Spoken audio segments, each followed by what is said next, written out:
with all the Alzheimer's patients that you're seeing, are you seeing a common denominator in regards to ratios? We talked about cannabis cocktails. When I talk about cannabis cocktails, it's having the different formulations, 4-to-1, 1-to-1, 8-to-1, and that's so important. Why ratios are very important over strain, and we've talked about strain in this series already. But what are you seeing with your Alzheimer's patients? I see the best response in high CBD, low THC formulations. Okay. We call that the type 3 ratio. Okay. There's 3 types of ratios.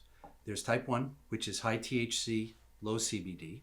Type 2 is fairly equal amounts, right? And type 3 is high CBD, low THC. And type 3, the high CBD, low THC ratio, seems to work best for older patients, especially patients with Alzheimer's. The THC, though, is necessary. CBD alone in low dose can actually sometimes cause an alerting or activating type of response. And in individuals who have some anxiety already, a small amount of CBD may potentially worsen that condition. I'm glad you say that, because I share this all the time with people.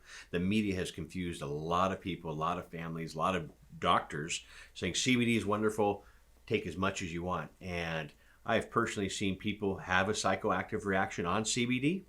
I've seen people who have had anxiety.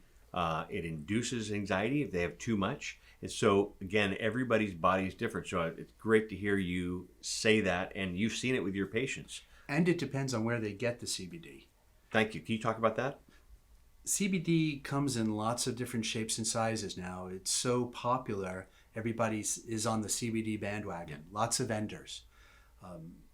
The CBD from plants that have other molecules seem to be the best tolerated, whereas CBD isolates, which are basically laboratory-based CBD molecules with 0 terpenes, 0 other cannabinoids, those isolates seem to be the least well tolerated.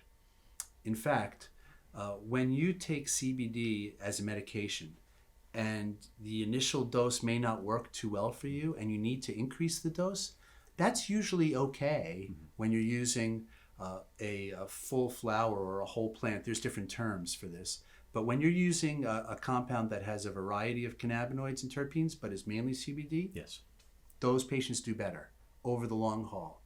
With the CBD isolates, it doesn't usually work out too well at the high dose.